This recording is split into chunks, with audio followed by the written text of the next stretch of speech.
سڵاو بینەران بە تایبەت خوێندکارانی بەڕێز بە بەرنامەیەکی تر لە بەرنامەکانی گزینگ میوانی ماڵەکانتانین.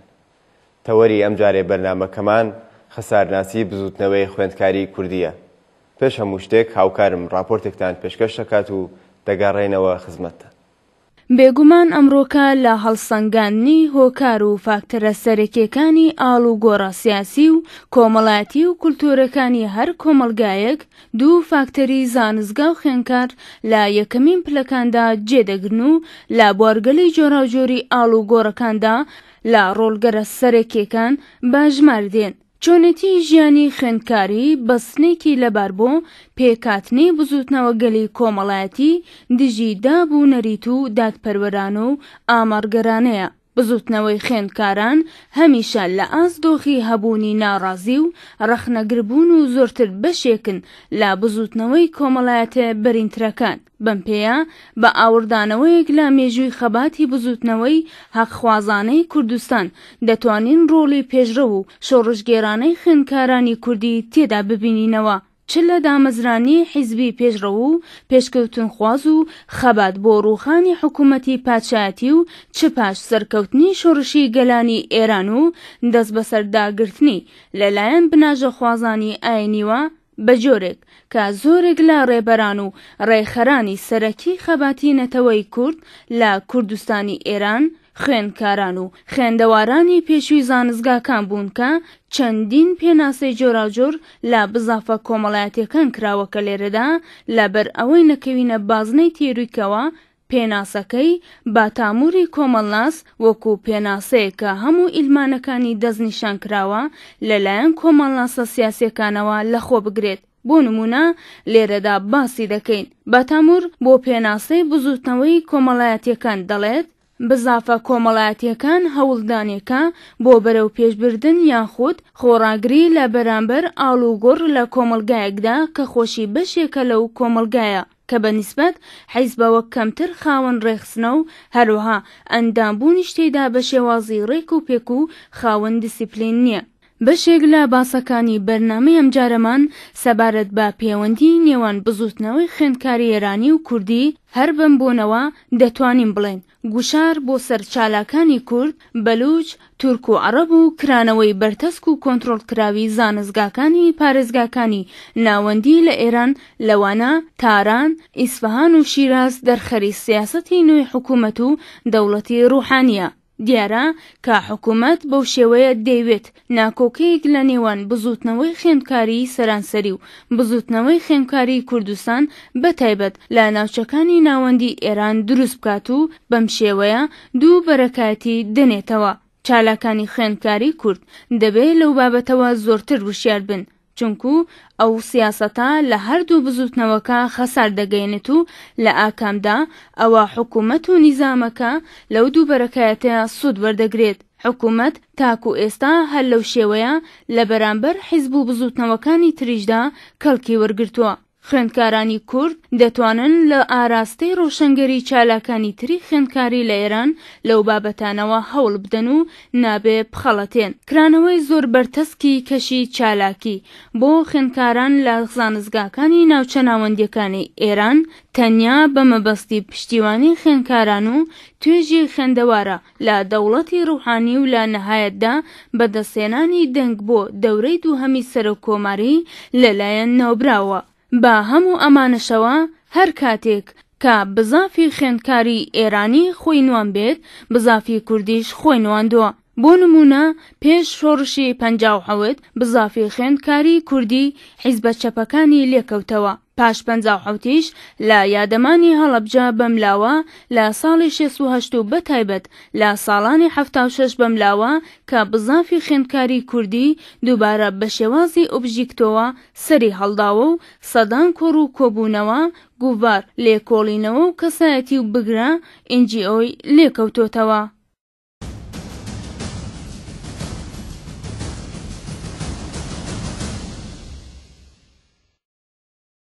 هەر وەک پێشتر بە ئاگاداریتان مانگەیاند ئەم بەرنامە تەرخان کراوە بۆ باسێک سەبارەت بە خەسارناسی بزوتنەوەی خوێندکاری کوردی. قسەکردن لەسەر پرسیارگەلێک لەم چەشنەکە ئایا بزوتنەوەی خوێندکاری کوردیمان هەیە یان نە. یا ئەوەی کە پەیوەندی نێوان بزوتنەوەی خوێندکاری ئێرانی و کوردی بە چ شێوازێکە. لەم ئاراستەیەشدا داوامان لە کاک شاهێد عەلەوی چالاکی پێشووی سیاسی کردووە بۆ تاوتوێکردن لەسەر چەندانە پرسیار.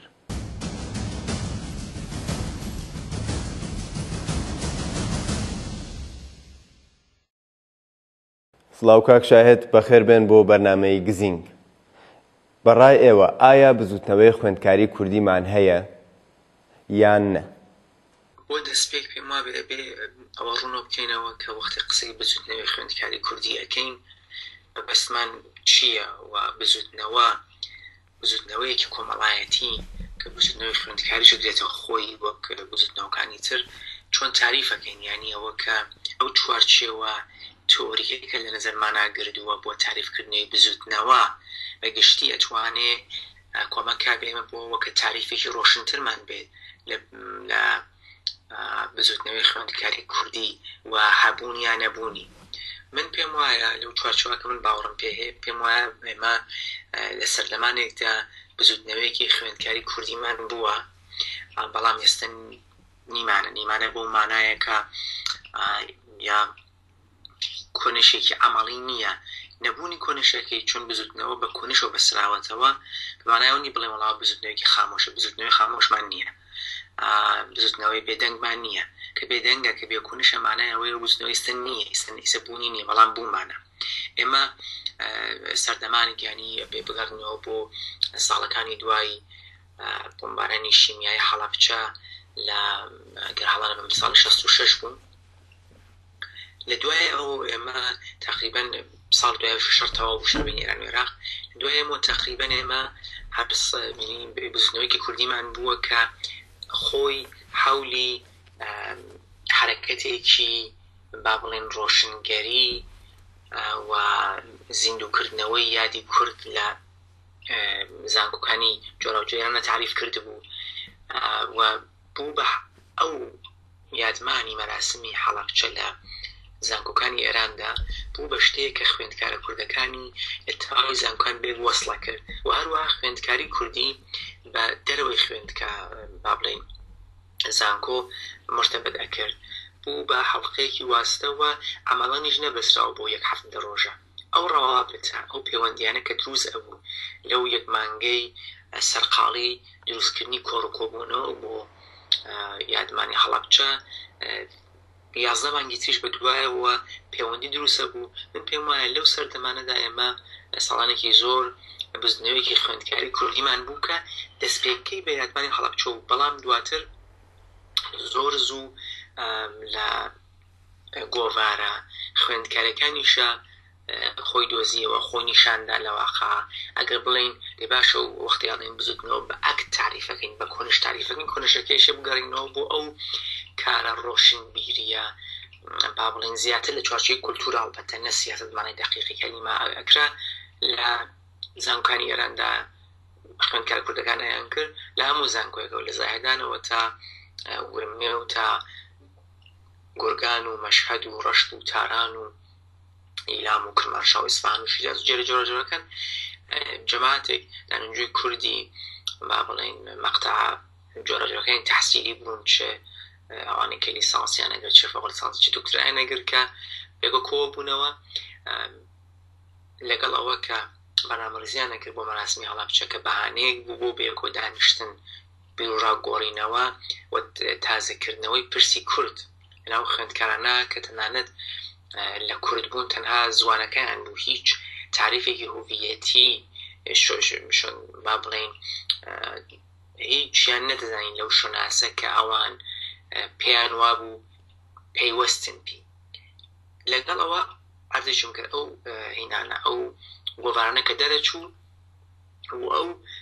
هینانە کە دروست ئەکرا و ڕێکخراوانە کە پێیان مەسەن ئەنجومەنی ئەدەبی هونەری یا فەرهەنگی و خوێندکارانی کورد دیاریان نەکرد. بەڵام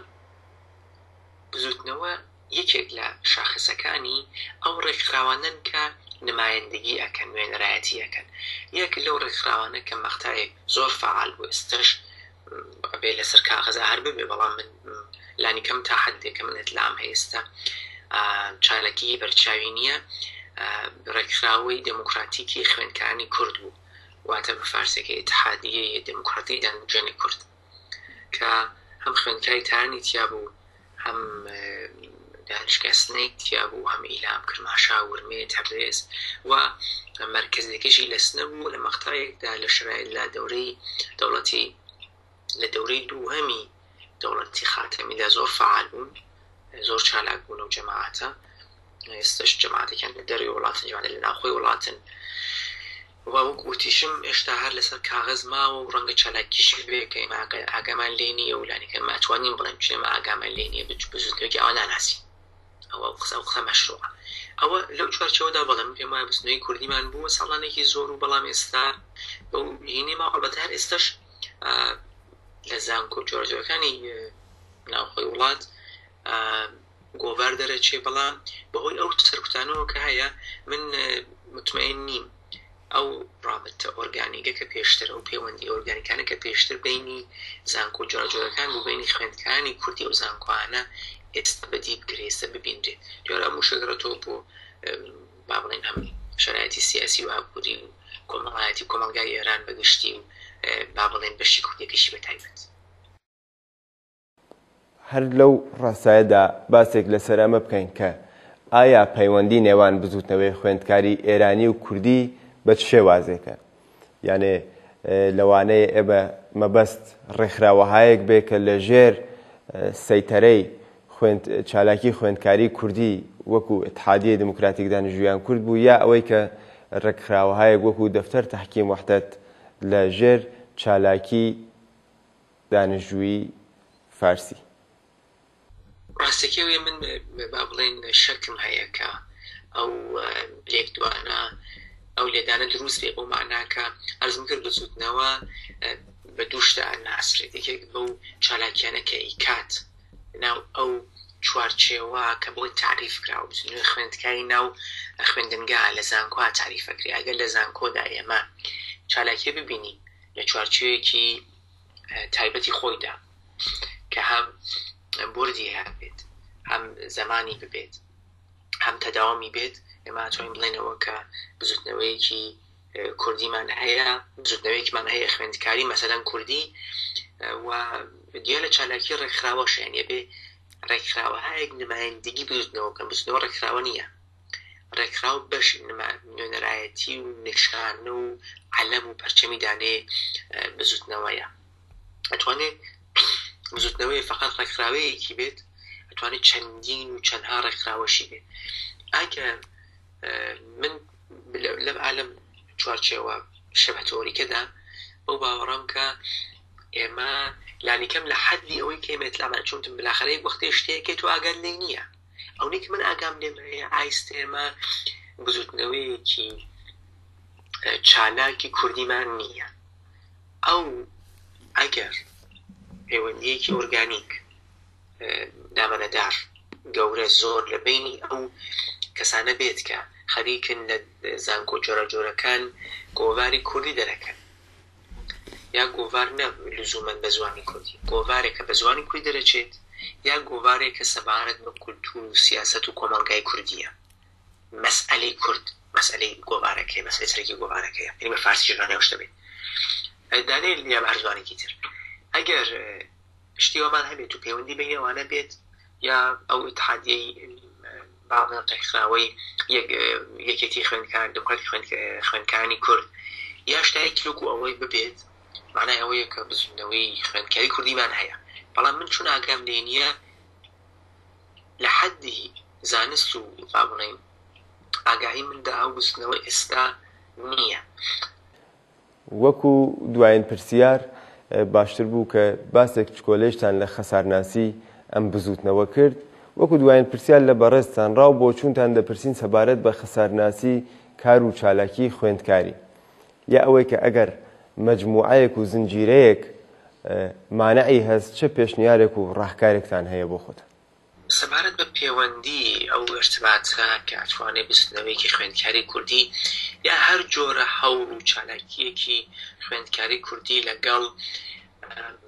شۆناس و کولتور و با بڵێن کۆڕ و کۆبوونەوە غیرە کوردیەکان کە مەسئلەکەیان پرساسڵەکەیان کورد نییە لە خوێن زانکۆکانە بەڵێ وەک باڕێزیشتان ئاماژەدان پێدا پێشتر بوومانە من لە بیرمە کە یەکێتی دموکراتی خوێندکارانی کورد لەگەڵ تحت محتەل دانیشتنی هەبوو هەم لە تاران هەم لە سنا یعنی ئەمان چوون میوانی ئەوانیان کەوان شاتنەوە بۆ سنە جواب لێنەکاندا و دانیشتنی فەرمیە بە فەرمی بەرگزاریان کردووە هەوڵیانەوە بوو تەلاشیانەوە بوو کە بتوانن جۆرێک هاوکاری بەدی بێنن و لەگەڵ ئەوەش لەو کوبنەوەدا کە ساڵانێک ببۆنەی 16 ئازەرەوە بەرگزار ئەبوو لەلایەن خوێندکارانەوە سەربەخۆوە جیا لەو شتەکە ڕەنگە دانیشتیان خۆی بەفەرمی کردایە ساڵانێکی زۆر 6 ساڵێکیش بوو کە خوێندکارە کوردەکان با بڵێن پەرچەم و نیشانە و شعار و تایبەتمەندیکی خۆیانەوە هاتن کە دیار بوون و وەختیان و خوێندکارە کوردەکانیش بەشداریان کرد و یعنی بە جۆرێک هەر ئەو جیاکردنەوە مانای ئەوە بوو کە ئەوان هویەتێکی سەربەخۆیان هەیە لەو بزوتنەوەی خوێندکاریە گشتیە کە لێرانە لە جەریاندا بوو ئەوە بووە بەڵام بۆ ئێستاکەی دیارە لە مەشە ڕەنگە زۆر بەڕێستان هاوڕێی نەبین ئەویشەوەیە کە ئێستا من پرسیارەکەتان ئاوا لە یەکەم بەڵێم ئەسڵ ئێمە بزوتنەوەی خوێندکاریمان لێرە نەماوە کە بپرسیم زین ئایا کوردەکان پەیوەندیان لەگەڵی هەیە یان نیە چالاکی خوێندکاری کوردی یا بزوتنەوەی خوێندکاری کوردی ئەسڵ لەگەڵ ئەو بزوتنەوە یا چالاکی خوێندکاریم گشتگیرە یا شۆناسەکانی تر ئێرانی بە معنای فارس یا تورک یا عەرەب یا بەلوچە پەیوەندی هەیە یانیەتی من وا ئەزانم کە کێشەکە لەوەدایە کە بەهۆی ئەو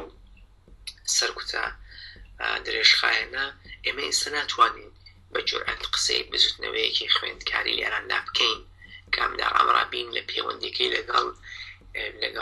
بزوتنەوەی خوێندکاری کوردی قسە بکەین حتما نوعێک ڕەوابط هەیە لە بینی چالاکەکانە زۆر سادە بلاخەنە ئەوانەی کە لە زانکۆیەکدا جاو زانکۆ تاران بێ مەشهەد بێ شیراز بێ یا کوردستان بێ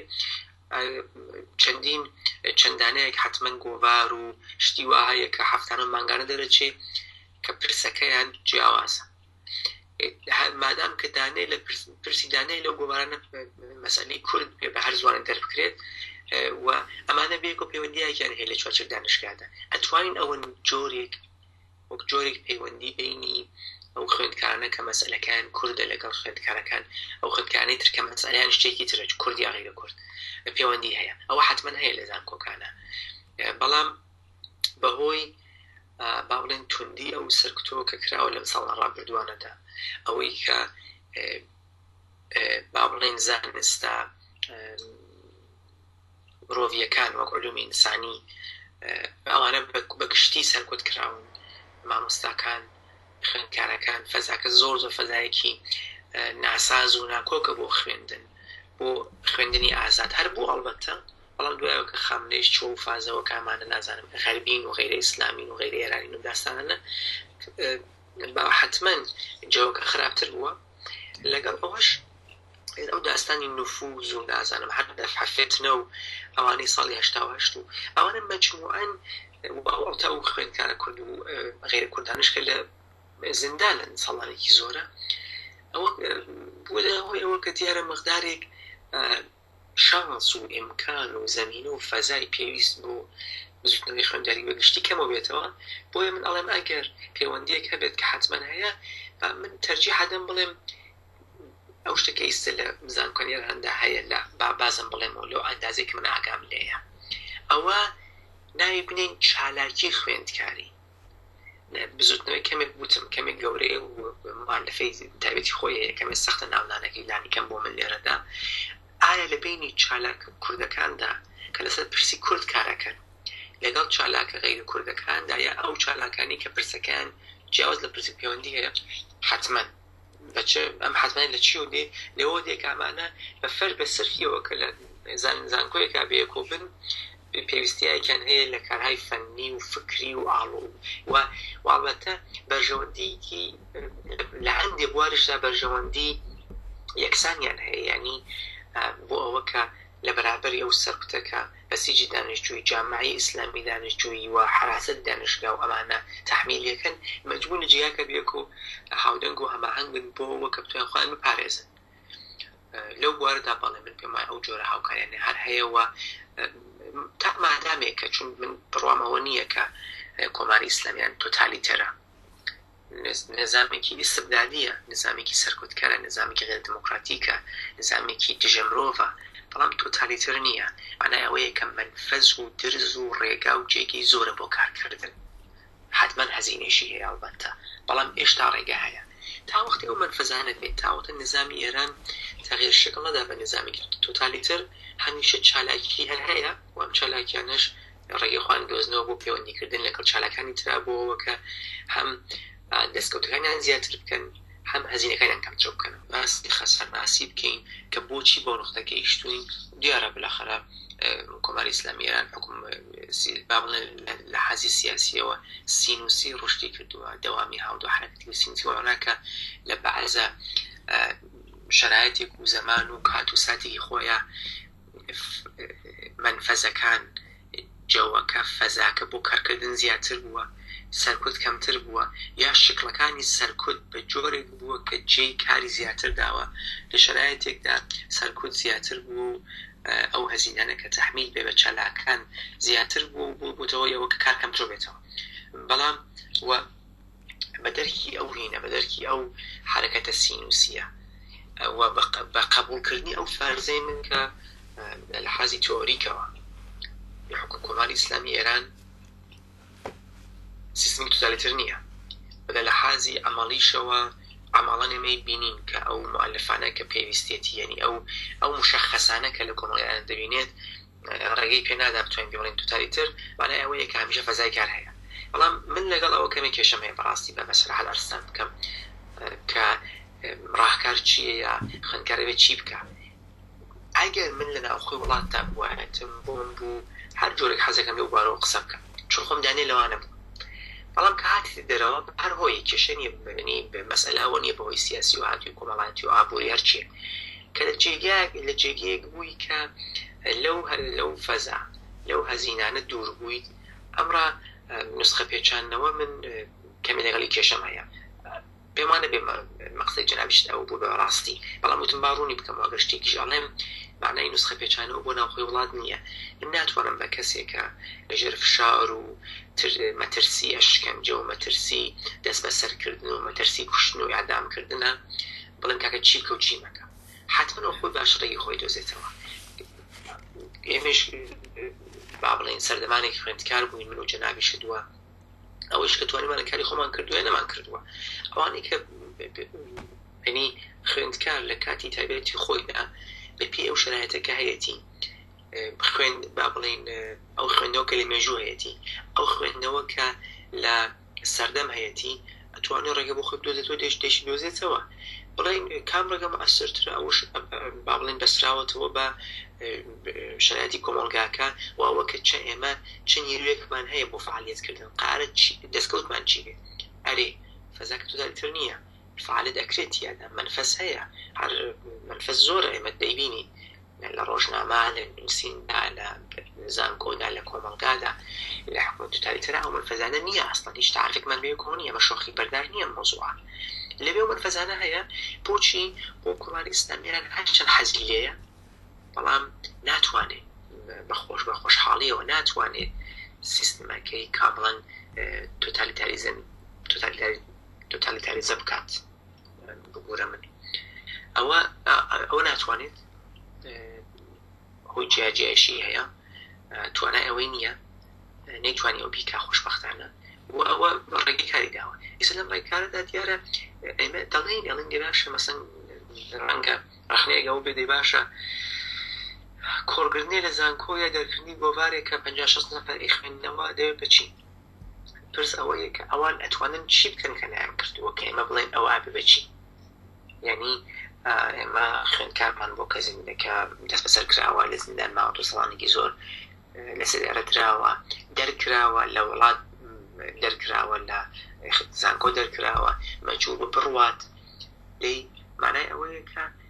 هەمووی ترسی هەزینە نییە، ئەو کەسە کە لەوێ چالاکیەکە بەراوردی ئەوەشەکان ئەم کارەکە من ئەیکەم چەند دەستکەوتی ئەبێت و ئەم دەستکەوتانە لەگەڵ ئەو هەزینەی کە بۆی ئەدەم ئایا یەکەگرێتەوە یان نا